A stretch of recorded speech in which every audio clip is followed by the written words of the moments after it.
এ রে, অনেকক্ষণ পরে আমি যাচ্ছি রে। চুমকি চলেছে একা পথে, সঙ্গী হলে দোষ কি তাতে। আসলে আজকালকার মানুষের কোনো ইয়ে নেই, কমন সেন্স বলতে একটা জিনিস আছে, সেটা তুই মানুষের নেই। আর দাঁড়া এখন আমার বয়ফ্রেন্ডও ফোন দিচ্ছে, দিক থেকে পার হয়ে যায়, ফোন দিচ্ছে, আমার বয়ফ্রেন্ড এখন সব দেখাচ্ছে। হ্যালো বাবু, দেখো তো একটা মানুষের সময় বিরক্ত হয়েছে, তুমি না আসো এটি দেখে বিষয় এটি। কে রে, কোন সবাই দেখে আমার গার্লফ্রেন্ড বিরক্ত হচ্ছে, এটা আমি আসছি, দেখো তারাও গার্লফ্রেন্ড যাচ্ছে, তুমি থাকো দেখি। এই রে, তুই চশমাটা খুলতো, তোর কে রে তুই? কে রে তুই? তোর যখন দেখতে আমার একটা লান্টি লাগে।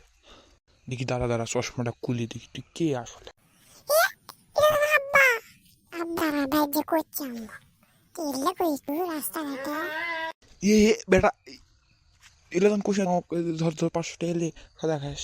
তোর টাকা গোষ্ঠী ভাজিবে, তোর টাকা তুই থো, টাকা হলো না, তারা আম্মা যাচ্ছি তো। গাই ভিডিওটা যদি ভালো লেগে থাকে ফটাফট লাইক কমেন্ট এবং সাবস্ক্রাইব করে দাও। এর ভিডিও প্রতিনিয়ত আমার চ্যানেলে আপলোড করা হয়। ধন্যবাদ।